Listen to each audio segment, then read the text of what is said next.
Hi, in this video I'll go over a few questions that you guys have on the chapter 1 forum on XYZ. The first question is 1.2 question 4.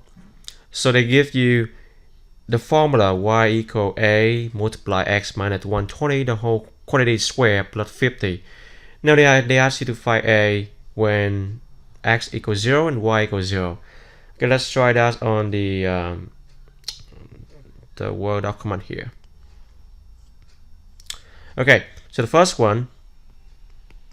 Now this is very simple.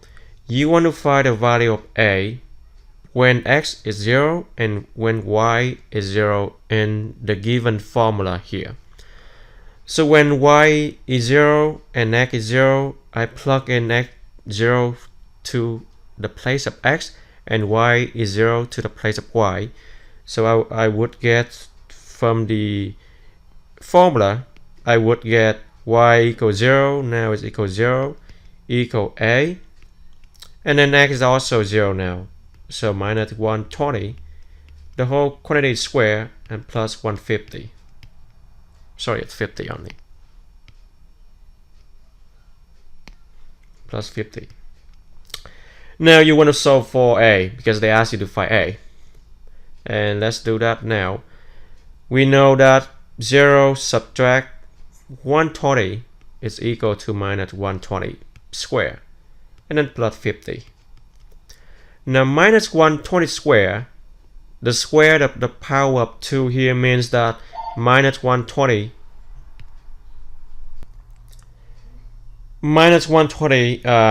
multiply by itself 2 times. So minus 120 square, it is the same thing as minus 120 multiplied by minus 120 2 times. And minus 120 times 120, that is 14,400.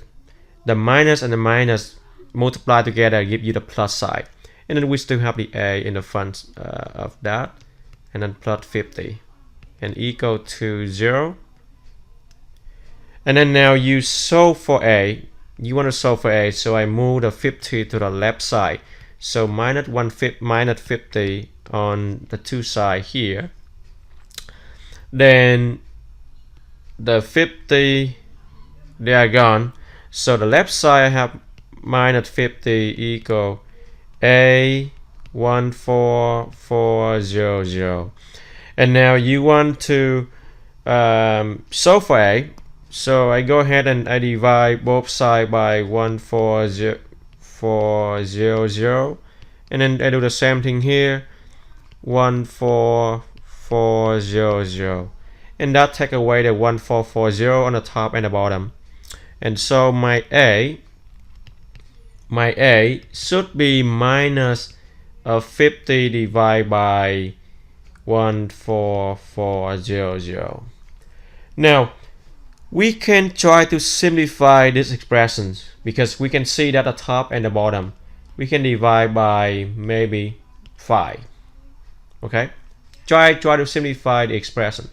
So divide the top and the bottom by 5. Then I should get what? Minus 50 divided by 5, that is minus 10, right?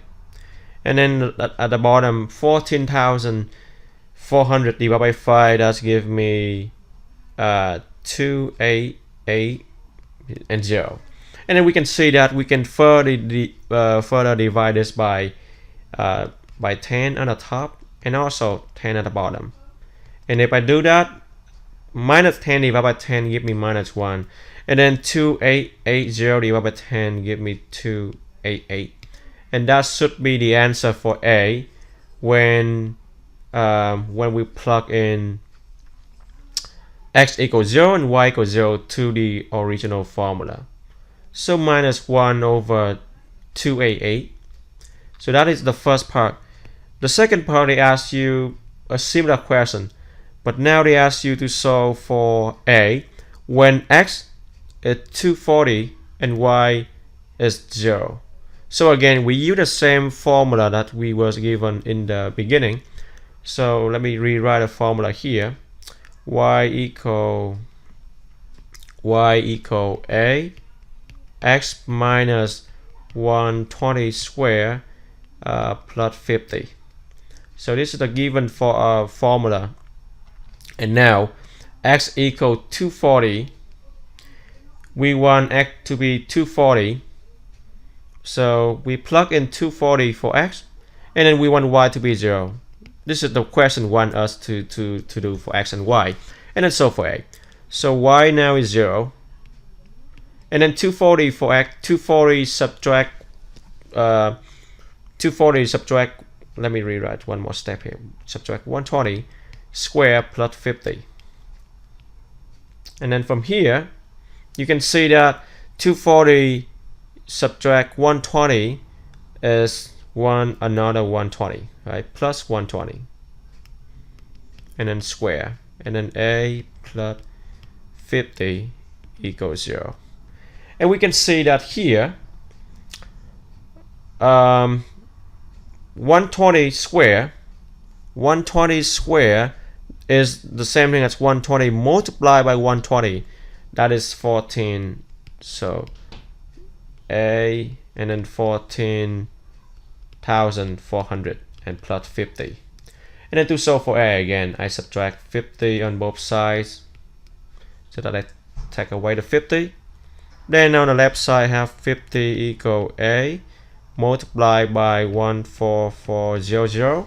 And then to solve for a, I go ahead and I divide both sides by 14400 and 14400. And doing that will help me to solve for a, which is minus 50 divided by 14400. And we can further simplify this one by dividing the top and the bottom by 10.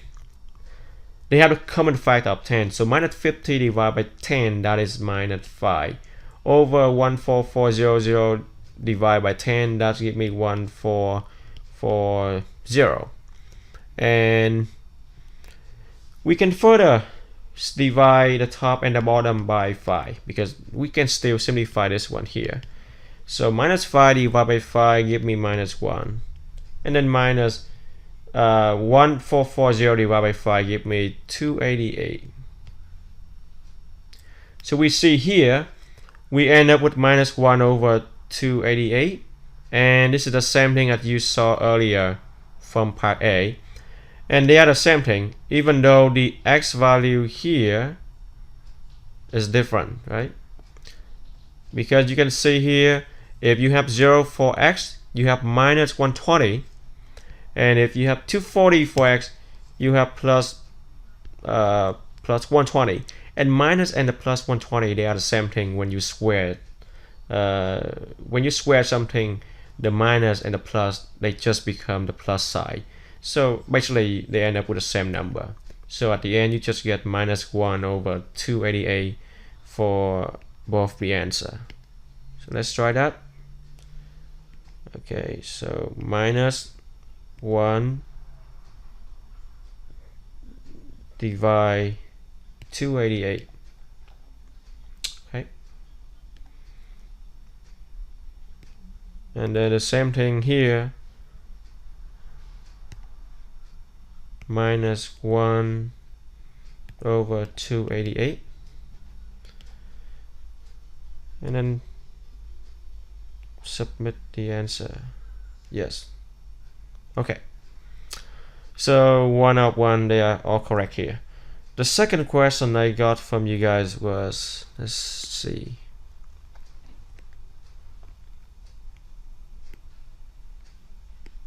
one forum, another question from 1.3. So 1.3 problem 8. Okay, let's try that.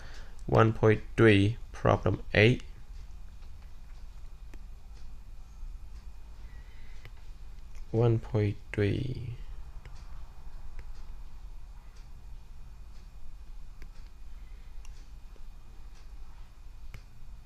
Problem 8. Okay, So here's another good question.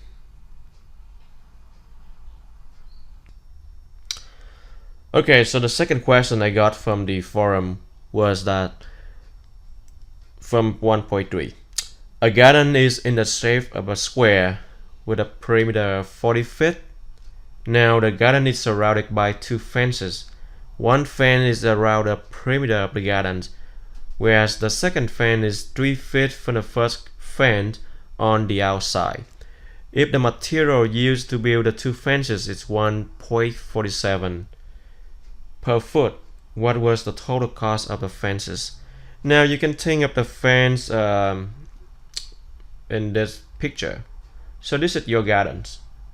The garden is the thing inside a square. Alright, this is the square. And then I should make this a square. This look like a rectangle. So let me rechart it. So this is the square. This is your gardens. And this is the first fence. The first fence is around the perimeter of the gardens. And then another fence is 3 feet from the first fence. So I draw another fence.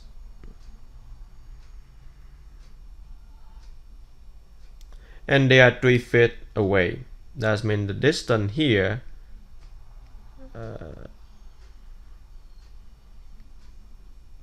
three feet, right? And then the distance here is also 3 feet, and the distance here is also 3 feet, and the distance here is also 3 feet away from the gardens.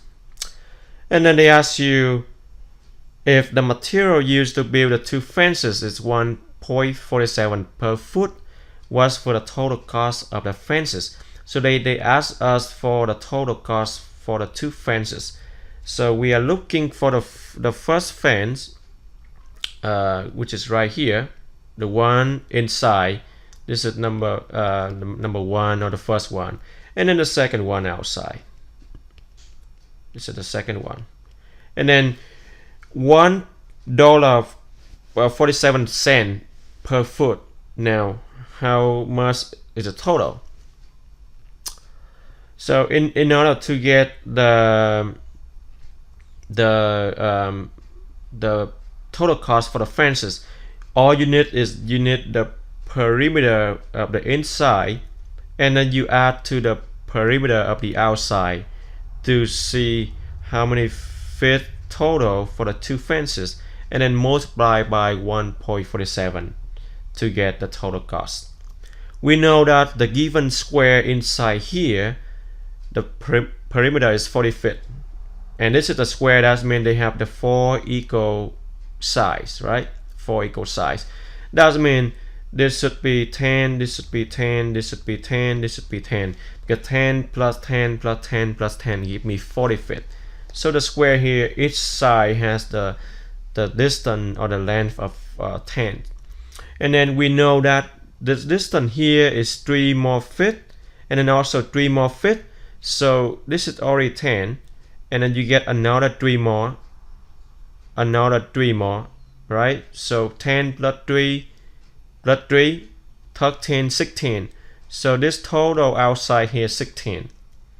And because this is 16, the same thing here happened here, and also here this is 10, another 3, another 3. So this is also 16, and then also 16. So the outside, each side had the 16 feet, and 16 plus 16 plus 16, this is 32, so 64. We know that the outside has 64 feet, and then the inside we have 40 feet. So altogether we have what? 64 plus 40 is 104 feet. And we know that each foot costs $1.47. So 104 feet, we take this one, we multiply by the number of $1.47 per foot, and then 104 multiplied by 1.47 would give me $152.88. So the answer should be 152.88 cents. So let me go back to here and then enter the answer. 152.88. All right. So 1 out of 1. This is correct. Yes. And then the last question that I got you guys from the past was, let me go back here. The last one is 1.4. 1.4 question 2. So it looks like that you guys have some problem for inputting the answer in XYZ. So 1.4 question 2. 1.4 question 2.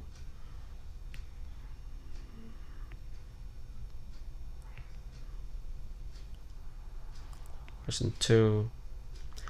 Okay, so they ask you to solve the inequality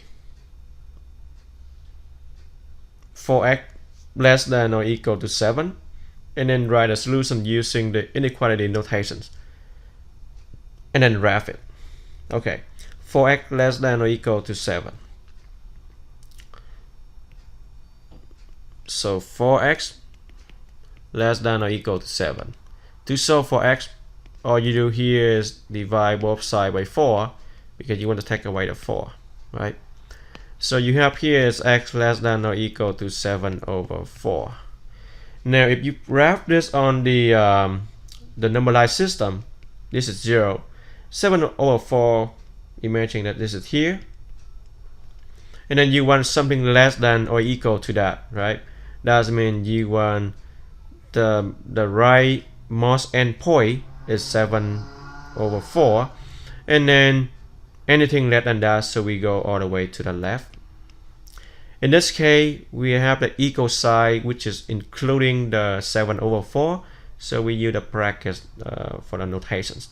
And then this is the answer. And if you want the interval notation, you would write that we go from all the way from minus infinity to the left up to 7 over 4, and then we include the brackets for the equal sign. So this is the interval notation.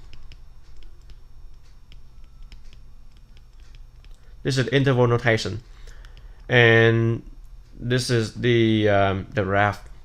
Now how do I input this on XYZ? So minus x less than or equals to 7 over 4. They ask you not for the interval notation, but for the inequality notation, which is this one, x less than or equal to 7 over 4. So pay attention to that.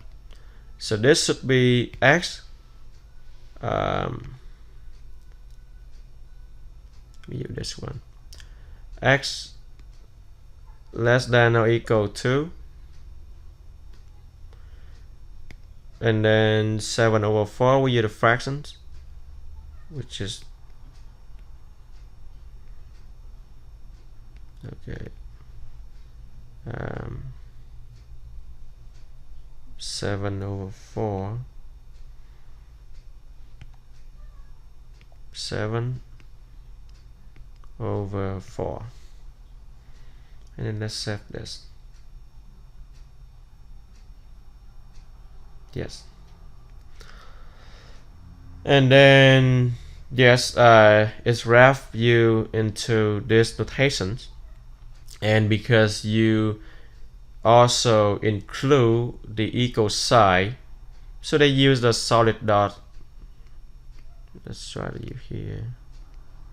Yeah, so we can either use the solid dot or the brackets, depending on the textbook that they use different notation. But we already agreed that in this class we use the brackets and parentheses instead of the solid, but it's mean the same thing. Solid and the brackets, they mean the same thing, but XYZ, they use the solid, so let's just use that. And then you can wrap it this way, anything less than that, so just pointing to the left, right? Pointing to the left, as you can see here. So that should be the answer. Let's submit it.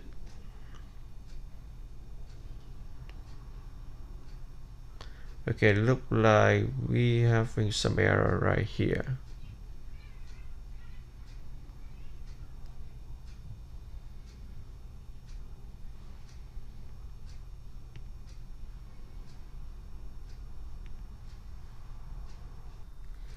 We make a mistake, a little mistake here. 7/4. 7/4, if you convert that to decimal, is 1.75. So when you input the answer, is give you the some graph here which is not correct. The system is just making some error.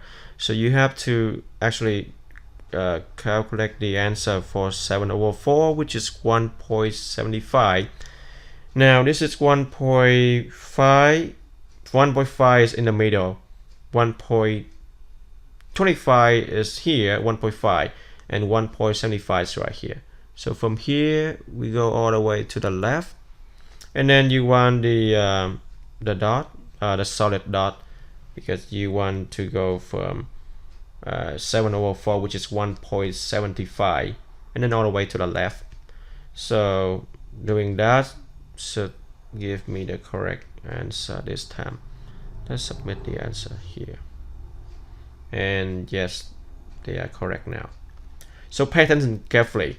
The system in the beginning, they give us an incorrect interval here, so we have to actually clear all and then redraw the whole thing from right to left, and then input the inequality notation, not the interval. And a lot of you got the incorrect answer due to the misunderstanding of this notation here. Okay, so that's the 3 questions that I got from the forum, and I hope that it will help you. And thanks for watching.